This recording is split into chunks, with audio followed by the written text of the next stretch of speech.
ఇప్పుడే జీ5 app download చేయండి. చూడండి మీ ఫేవరెట్ టీవీ షోస్ ఎప్పుడైనా ఎక్కడైనా. సమయానికి అమ్మవారే నీ రూపంలో వచ్చి నా ప్రాణాలు కాపాడింది. నాకు సాయం చేశారు. మీకిచ్చుకోవడానికి నా దగ్గర ఏమీ లేదమ్మా. ఎందుకు లేదు పంతులు గారు? గుడికొచ్చిన వాళ్ళందరికీ ఆశీర్వాదాలు ఇస్తుంటారు కదా. మేం కూడా ఒక ముఖ్యమైన పని మీద వెళ్తున్నాం. అందులో విజయం సాధించాలని మమ్మల్ని ఆశీర్వదించండి. విజయో, ఏ తల్లి కన్న బిడ్డవో కాని నన్ను కాపాడావు. మీరు చేసే ప్రయత్నం ఫలించాలని ఆ దేవుణ్ణి కోరుకుంటాను. ఎంతసేపు మీటింగ్ పెట్టారంటే ఏదో ఇంపార్టెంట్ మ్యాటరే ఉంటుంది. తెలుస్తా. మీ అమ్మా నాన్నల పేర్లేంటో చెప్పమ్మా, అర్చన చేస్తాను. మా అమ్మ పేరు కావ్య, నాన్న భరద్వాజ్.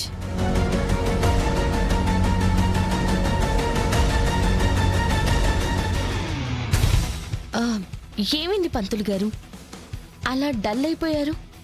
కావ్య అని పేరు వింటే నేనింతేనమ్మా. ఏమైందండి? 20 ఏళ్ల క్రితం నేనొక గుళ్ళో అర్చకుడుగా పనిచేస్తుండేవాణ్ణి. గుడి కింద ఉన్న నిధుల్ని గుర్తించి తవ్వకాలు ప్రారంభించారు. అందులో ఒక విగ్రహం బయటపడింది.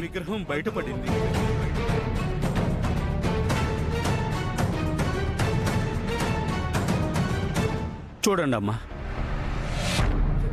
ఇదేనమ్మా ఆ విగ్రహం.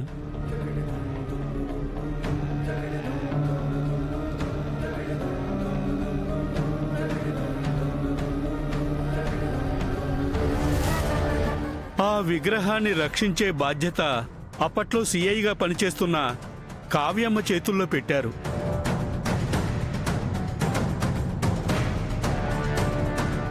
ఆ విగ్రహం మీద కొంతమంది దుర్మార్గుల కన్ను పడింది. వాళ్ళు ఆ విగ్రహాన్ని దోచుకున్నారు. ఆ నేరం కావ్యమ్మ మీదికి నెట్టేసి అవినీతి పరురాలుగా చిత్రీకరించి కావ్యమ్మను చంపేశారమ్మా. నిన్న కూడా టీవీలో అదే న్యూస్. ఇప్పుడు మీ నోట కూడా అదే మాట వినేసరికి చాలా బాధేసిందమ్మా.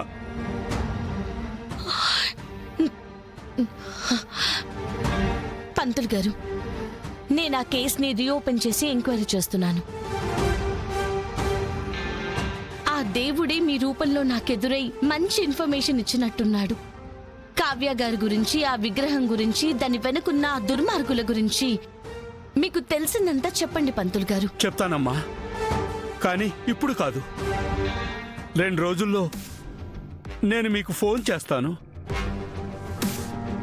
అప్పుడు అన్ని వివరాలు చెప్తానమ్మా. ఇప్పుడు ఇంట్లో మా ఆవిడ నా కోసం ఎదురు చూస్తూ ఉంటుంది. సరే పంతులు గారు, మీ ఫోన్లో నా నెంబర్ని ఫీడ్ చేసేస్తాను. అలాగేనమ్మా. ఇదిగోండి నా నెంబర్. సరేనమ్మా. బాబు, మీ అమ్మా నాన్నల పేర్లు కూడా చెప్తారా?